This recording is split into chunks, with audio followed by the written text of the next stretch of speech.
Welcome to the weekly Avalanche Safety Report. I am here with Brian Lazar from the CAIC. How you doing, Brian? I'm doing well. Thanks, Alan. How about you? I'm excellent. Thank you so much. What a whopper last week on Thanksgiving, huh? Yeah, what a difference a week makes. Wow. We'll just take a look at what that storm did for our statewide snowpack. So here's a graph of kind of snow water equivalent average statewide across the state. The top lines are maximum, the red lines are minimum, and that green line is our long-term median. So you can see this steep uptick in that black line, which is this season.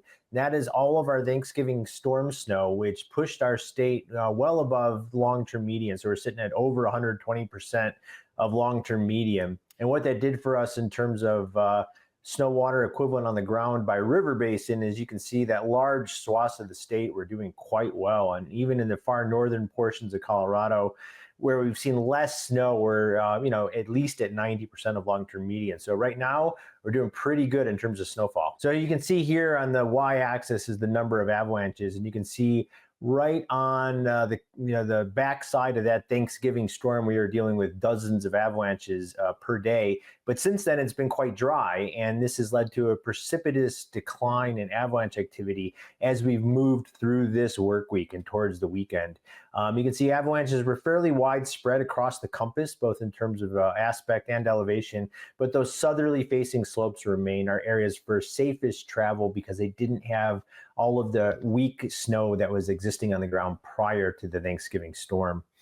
Notably, this has led to a decrease in avalanche danger across the state. So most of the state of Colorado, we're looking at moderate avalanche conditions, some areas of low danger, meaning generally safe avalanche conditions. But it's important to note that moderate danger does not mean safe everywhere. We still have slopes where we're worried about avalanche activity. Things are not as hair trigger, and we don't expect natural avalanches. But if you do trigger an avalanche from the wrong spot, they're going to be quite big now with all that recent new snow connecting across the terrain. So here's just an example of some of the more recent avalanches which took place in the aftermath and since that storm, and they are decreasing in frequency, so lower likelihood but higher consequences. And you can imagine getting caught up in one of these would be really bad news. And the reason that is because this is the snowpack structure in a lot of parts of the state. You can see the top half of this snowpack is the Thanksgiving storm snow. That's what's creating the slab. And underneath it is this visibly weaker snow. And whenever you stack strong snow on top of weak snow, you got conditions for being able to trigger an avalanche from the wrong spot. So we don't want people to look at the map, see moderate danger, and think that everything's safe to travel on. So just be aware that we still have the potential for triggering avalanches on a bunch of slopes, particularly above 11,000 feet on northerly and easterly facing terrain. So it's important to get your local avalanche forecast.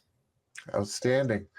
You can always stay up to date with the latest forecast at colorado.gov/avalanche. Enjoy the backcountry and be sure to stay safe and stay alert. Thanks so much, Brian. Appreciate it as always. Thank you. See you next week.